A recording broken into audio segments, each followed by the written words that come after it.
के लिए प्रायः श्रीमद् भागवत की कथा होती आई है। क्या आपने शिव महापुराण की कथा सुनी या राम कथा सुनी तो क्या आपके पितरों का उद्धार नहीं हो सकता? कहीं ऐसा लिखा है? 18 पुराण में से कोई भी पुराण की आप कथा कर लें तो आपके पितरों का उद्धार हो सकता है। लेकिन श्रीमद् भागवत की महिमा इसलिए विशेष प्रतिपादित हुई क्योंकि उसमें एक प्रसंग आया। प्रथम दिन जब महात्म्य की चर्चा होती है, यद्यपि वो श्रीमद् भागवत का प्रसंग नहीं है, वो कथा पद्म पुराण की है कि धुंधुकारी प्रेत बना। उनके भाई गोकर्ण जी ने पूछा कि भाई मैंने तो तुम्हारा गया श्राद्ध किया, फिर तुमको प्रेतत्व से मुक्ति क्यों नहीं हुई? तो उसने कहा कि मेरी 100 गया श्राद्ध से भी मुक्ति नहीं हो सकती। यह कथा पद्म पुराण की है, भागवत के प्रथम दिन सुनाई जरूर जाती है। तो गोकर्ण जी ने भगवान सूर्य नारायण की प्रेरणा से श्रीमद् भागवतानुमुक्ति सप्ताह वाचनम गुरु कि भागवत से मुक्ति हो जाएगी, आप भागवत का सप्ताह करिए। और गोकर्ण जी ने जब भागवत की कथा कही तो धुंधुकारी प्रेत जो था एक बांस के भीतर बैठ करके उस कथा को सुनता है और वह विष्णु पार्षद होकर के चतुर्भुज रूप से उसकी मुक्ति हो जाती है। इसी कथानक के कारण एक प्रचलन चला है कि यदि पितरों की मुक्ति करना हो या गया श्राद्ध करना हो तो भागवत कराना चाहिए। तो श्रीमद् भागवत और देवी भागवत में क्या अंतर है? कोई अंतर नहीं। श्रीमद् भागवत जो है वही देवी भागवत है। तो फिर देवी भागवत नाम क्यों है? सज्जनों माताओं, हमारे यहां काल की बड़ी व्यापक गणना की गई है। जैसे आपके कैलेंडर में काल की गणना कैसे होती है? आपकी घड़ी में 60 सेकंड होते हैं तो 1 मिनट होता है, 60 मिनट होते हैं तो 1 घंटा होता है, 24 घंटे का 1 दिन होता है, 7 दिन का 1 सप्ताह होता है और 30 दिन का 1 महीना होता है, 365 दिन 60 दिन के 1 वर्ष होते हैं। और इस काल की गणना को और आगे बढ़ाएं आप तो उसको युग भी कहते हैं, जो 4 भागों में सतयुग, त्रेता, द्वापर और कली, ये 4 भागों में युग की विवेचना की गई है, जिसमें 4,32,000 वर्ष कलयुग, 8,64,000 वर्ष द्वापर, 12,96,000 वर्ष त्रेता और 17,28,000 वर्ष का सतयुग। ये चारों युग मिलाकर के एक चतुर्युगी कहलाती है। और ऐसी ही 71 चतुर्युगी से एक मनवंतर होता है जिसको इंद्र की आयु समझी जाती है। और ऐसी जब 1000 चतुर्युगी होती है तो उसको एक कल्प कहते हैं। यह ब्रह्मा जी का एक दिन है, यह ब्रह्मा जी का एक दिन है। इतने ही समय की ब्रह्मा की एक रात्रि भी होती है। और ब्रह्मा की आयु 100 साल की, जिसमें से ब्रह्मा जी की आयु के 50 वर्ष बीत चुके हैं। द्वितीय परार्धे यह संकल्प में उच्चारण हुआ है कि ब्रह्मा की आयु का द्वितीय परार्ध चल रहा है। अब हमको समझना एक चीज है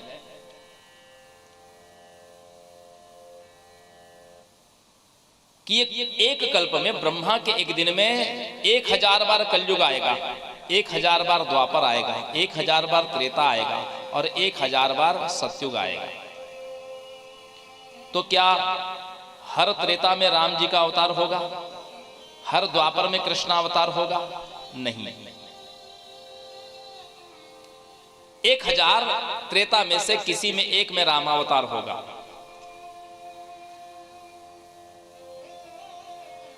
आप जानते हैं राम जी का अवतार वायु पुराण और मत्स्य पुराण के अनुसार, वायु पुराण और मत्स्य पुराण के अनुसार राम जी का अवतार 24वें त्रेता युग में हुआ था। अभी 28वां कलयुग चल रहा है, मतलब 28वां त्रेता बीत चुका है। तो 24वें त्रेता युग में राम जी का अवतार हुआ था। और कृष्णा अवतार कब हुआ था? कृष्णा अवतार हुआ था आज से 5000 128 वर्ष पूर्व कृष्ण अवतार हुआ था, अर्थात 28वें द्वापर युग में ही कृष्ण अवतार हुआ था।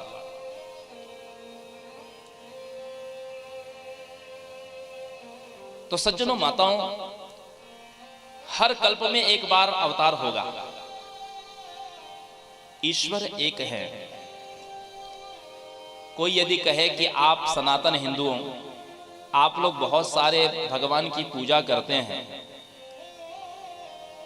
तो आप उससे कहिए कि नहीं, हम बहुत सारे भगवान की पूजा नहीं करते, हम एक भगवान की बहुत सारे रूपों में पूजा करते हैं। हम बहुत सारे भगवान की पूजा नहीं करते। भगवान अलग हैं, देवता अलग हैं। देवता उनको कहते हैं जिनका,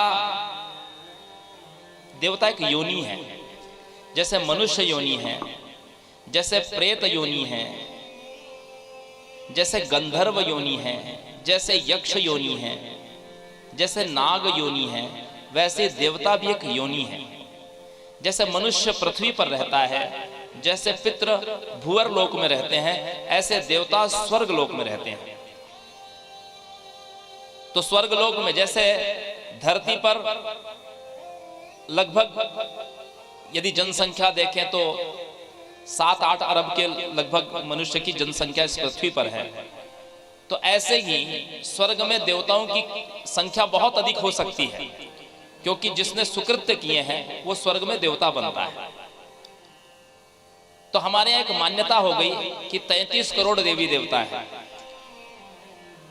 इससे ज्यादा भी हो सकते हैं। तो फिर ये 33 करोड़ क्यों बोल दिया गया?